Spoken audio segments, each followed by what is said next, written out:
ACCA asks its members anywhere in the world to adhere to a single global code of ethical conduct, and we feel that's incredibly important.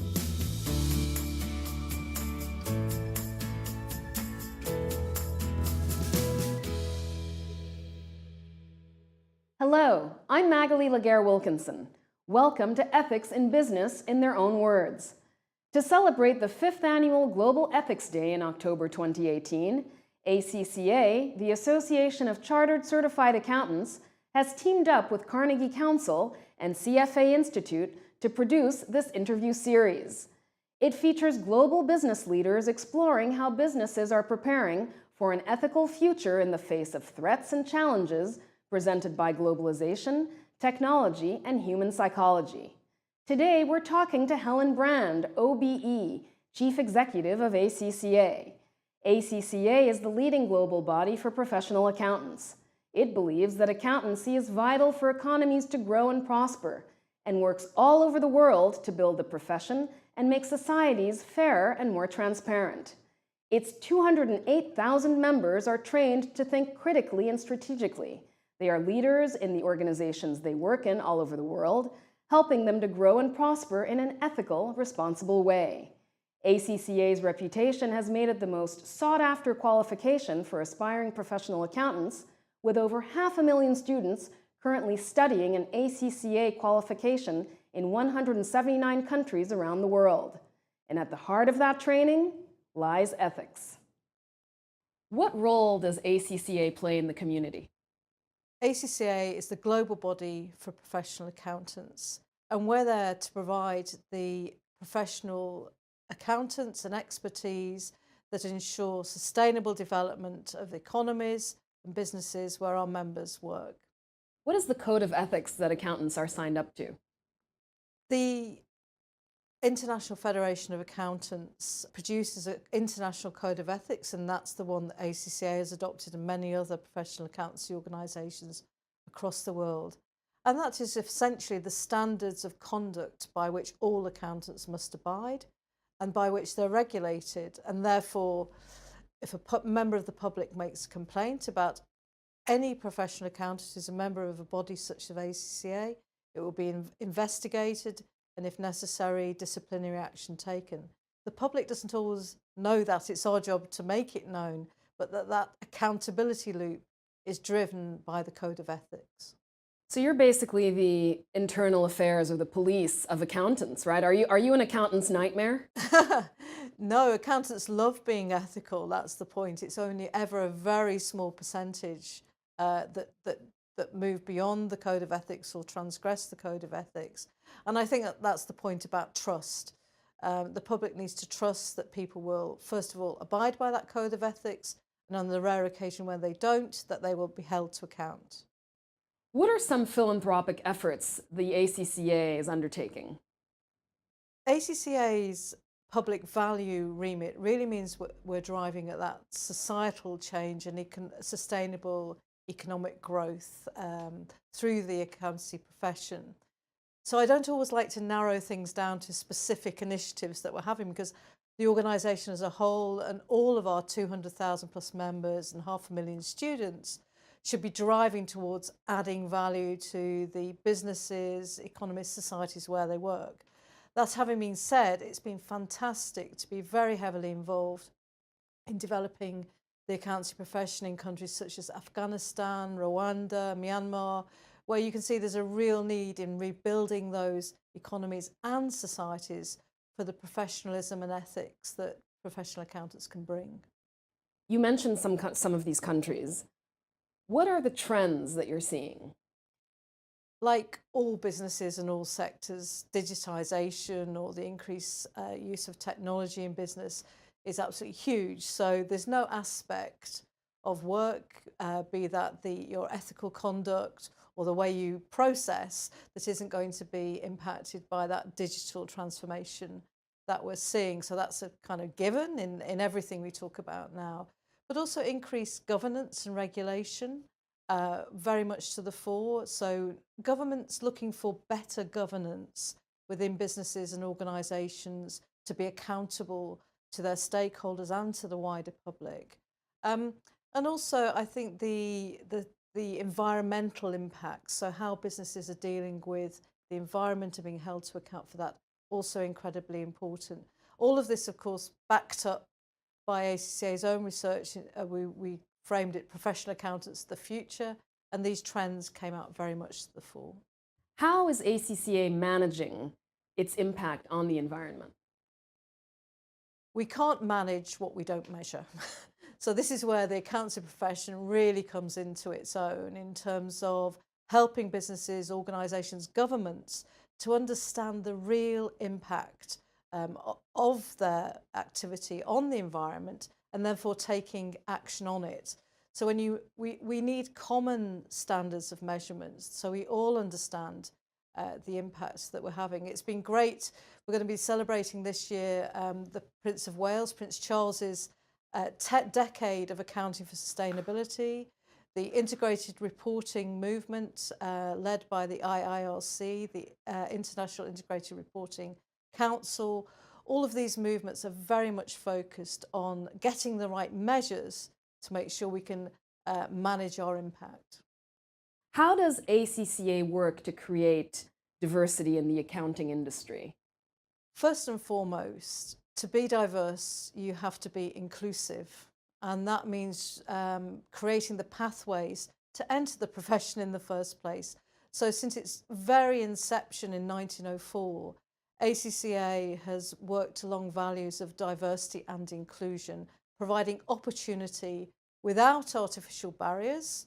In other words, it doesn't matter your background, it doesn't matter your wealth, you should have access to that fantastic profession that can transform your life and transform the life of your family and your community. So since 1904, we've been working in that way. More recently, in 2015, we created a product called ACCA X, which was an accessible education platform free of charge for people to try out accountancy learning and to understand if they wanted to go further and become a full professional, or just to have that basic financial understanding that makes you better able to function in your home, in your society, in your workplace. The other way is through role models. We have members from so many countries around the world, well over 100 countries around the world, from many, many different backgrounds, who are proud of the progress they've made through the profession. And talking about those role models, putting them on a platform and making sure they can communicate with the next generation is incredibly powerful. Do you feel there are still challenges around gender equality in this profession? Unfortunately, there still are many challenges, in spite of the number of entrants to the profession being largely 50-50 in terms of gender. When you look at the number of CFOs who are female in the Fortune 500, when you look at the number of partners in the major firms around the world, the percentages simply don't reflect that balance that we'd like to see within the workplace.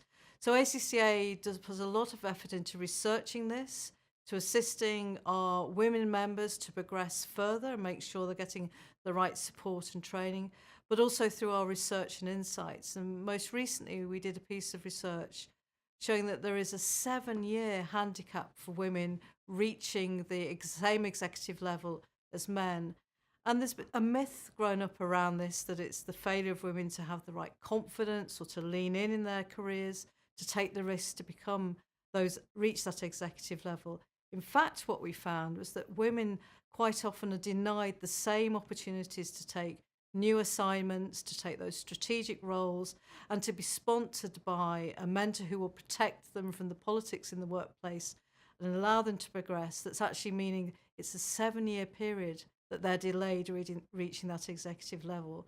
So that's good in a way to discover that, because now we can take the practical steps that will allow women the same opportunities to progress as strategic leaders within the workplace.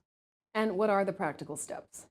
Well, first of all, assigning those mentors and making sure that they're in place, making sure that when there are big opportunities, new projects, that there is an open and transparent way that people are appointed to lead those projects, and it's not simply a tap on the shoulder of the person you know best or whom is closest to you. It's that openness and transparency that will give women the equal opportunities to men in the workplace. How is ACCA helping with the retraining of accountants to help them adapt to this technological age? So ACCA has produced its 7 professional quotients for success. We've communicated that to all our members, and we've produced a diagnostic tool where they can assess their own gaps in knowledge, and then we direct them to learning and training and opportunities for enhancement to fill those gaps and ensure that they're equipped to be the professional accountants of the future. And that's at all stages of your career. So last October, ACCA launched Ethics and Professional Skills module. What is this exactly? So in 2007, ACCA produced its first ethics module. In 2017, we've revamped that in line with the entire qualification to become the Ethics and Professional Skills module, so to put that ethical conduct within a broader professional framework and test comprehensively how somebody will react to challenging situations within the workplace. So this is an interactive module. It puts you in real life scenarios and you apply your knowledge of the workplace to those scenarios to say how you would behave. And there is no right or wrong answer here. This is one of the very important things about ethics. It's not something that can be taught line by line. It's not something you're going to learn page by page, but you're going to have to apply your professional judgment to those circumstances and reach an ethical conclusion. So it's a fantastic tool. We've developed it for professional accountants, but actually business people from many sectors are delighted with this, and we're hoping to be sharing that content with them over the coming years. How have you seen ethical conduct evolve since you joined ACCA 10 years ago? Since I became Chief Executive of ACCA 10 years ago, the focus on ethics has become much more intense, I feel. And that's because of the public expectation of business and of the profession. It's a very dynamic world we live in. Certainties that people used to have might no longer be there, be that economically, politically, the dynamics even within the family are changing. So knowing where the profession sits and how that ethical conduct is going to play across all of that dynamic is so important. And certainly at ACCA, year by year, we're ratcheting up that focus and also education and training for our members around ethical and professional conduct. When you took the role as CEO, what was your biggest challenge? When I became Chief Executive, my biggest challenge was to think, how are we going to stay relevant in this changing world, in a global changing world? So ACCA is a global player, it's a global organisation. We have so many interests and countries and members to deal with. So how do you stay relevant to those that you're serving? Ultimately, we're serving the public. It was a big challenge, but I think we've come a long way.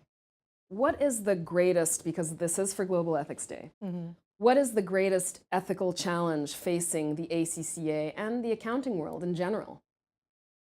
I feel that the greatest challenge for the accountancy profession and ACCA is to maintain and establish where it's needed trust in the profession. We actually can't function as a profession without that trust.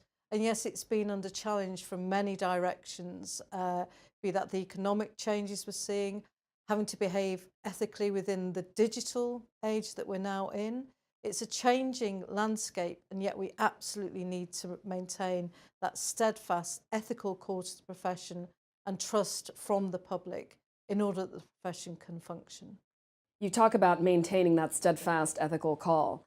Is it a one-size-fits-all approach? Does it work differently in different countries? Can you sort of explain how ACCA might work that way? ACCA asks its members anywhere in the world to adhere to a single global code of ethical conduct, and we feel that's incredibly important. So if you talk to an ACCA member in Afghanistan or in Beijing or here in London today, they will be pursuing the same ethical and professional conduct and, more importantly, be held to account for it. So being part of a professional body means you are held to account for your professional conduct. And I think that issue of public trust and confidence really relies on them knowing that that single standard is being applied.